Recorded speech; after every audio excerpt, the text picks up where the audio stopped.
الحمدللہ والصلاۃ والسلام علی رسول اللہ۔ ناظرین، خیر مقدم ہے آپ کا کریم ٹی وی اردو میں۔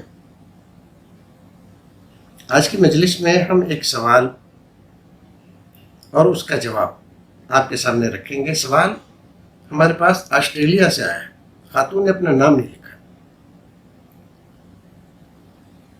سوال ہے، حاملہ و مرضعہ اگر کسی وجہ سے روزہ نہ رکھ سکیں تو وہ رمضان کی برکتیں کیسے حاصل کر سکتی ہیں؟ حاملہ خاتون اور مرضعہ جو اپنے بچے کو دودھ پلا رہی ہیں، اگر ان کو یہ یقینی خطرہ ہو کہ اس سے بچے کی صحت پر برا اثر پڑے گا تو ان کے لیے چھوٹ ہے، وہ روزہ نہ رکھیں۔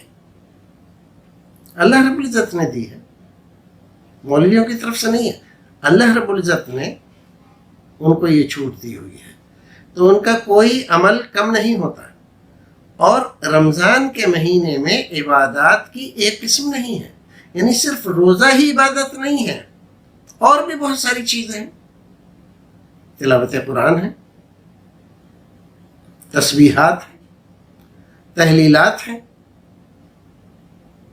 درود ہے، اسی طرح سے صدقہ ہے، خیرات ہے، اور بہت سارے اعمال ہیں۔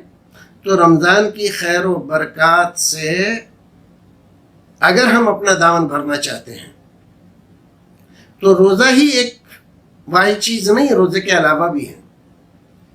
ہم صدقہ خیرات کریں، غریب و مسکینوں کو کھانا کھلائیں، اسی طرح سے روزہ افطار کریں۔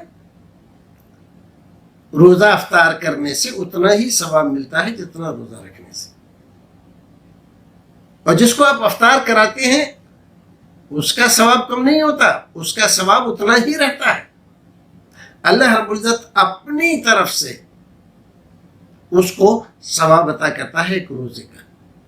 تو آپ اگر چاہتے ہیں کہ آپ کو ایک روزے کا ثواب مل جائے اور روزہ آپ رکھ نہیں پا رہی ہیں ایک مجبوری کی وجہ سے، شریعت نے اس مجبوری کو مجبوری مانا ہے، تو آپ روزہ افطار کریں، لوگوں کے افطاری کا انتظام کریں، سحری کا انتظام کریں، غریبوں کو کھانے کھلانے کا انتظام کریں، تسبیحات، تحلیلات، تلاوت قرآن، اس سے رمضان کے دنوں کو، راتوں کو آپ منور کریں، تو آپ کو رمضان کی برکتیں بیش بیش حاصل ہوں گی، اور آپ کا دامن اللہ رب العزت رحمتوں سے، مغفرتوں سے، بخششوں سے، نوازشوں سے بھر دے گا انشاءاللہ۔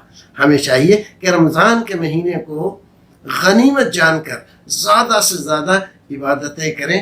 سونے کے لیے اور مہینے پڑے ہوئے ہیں، آرام کرنے کے لیے اور مہینے پڑے ہوئے ہیں، اور بہت ساری بیجا مشغولیات کے لیے اور مہینے پڑے ہوئے ہیں۔